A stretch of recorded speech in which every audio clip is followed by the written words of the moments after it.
Some of my earliest memories are having my sister translate for me. We both spoke English. I just did it with a speech impediment.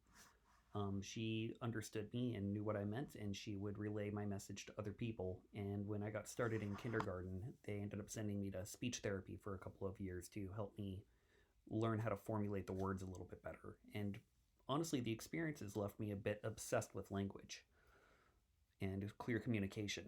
Um, I had some other experiences that make my language journey different than a lot of the stories that we've covered in this class. My English that I was raised with was the proper English, and sometimes maybe even to a fault. My dad was a geometry teacher, and we would occasionally have tater tots for dinner, but he thought that it was funny to refer to them as cylinders. And I remember going over to a friend's house before, and they were serving tater tots, and I asked them if I could have some more cylinders, and they thought it was the funniest thing in the world, and I was mortified. I had a more than one occasion too when I was hanging out with some of my friends, some of the bad kids, and I would use the words that I had learned by reading books and speaking with my family, and I would get made fun of for using big words or trying to sound like I was better than they were. And that wasn't my intention. I was just trying to use the best word for whatever situation I was dealing with at the time.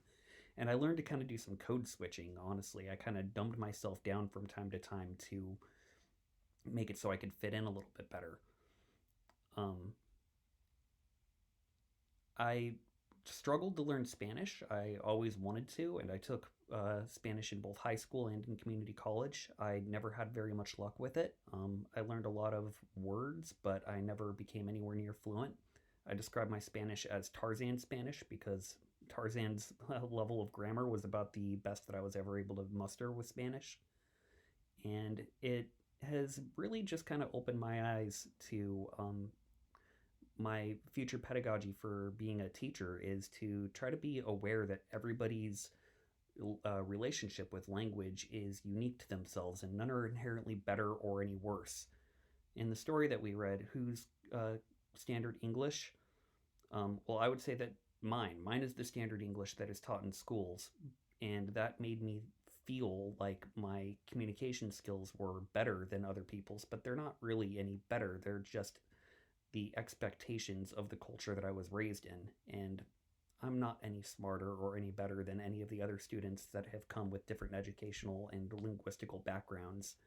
And I just need to be reminding myself constantly throughout my teaching that that is the case, that these kids are smart and they want to learn and they are learning. And honestly, they're learning a second language, which puts them a step or two ahead of me.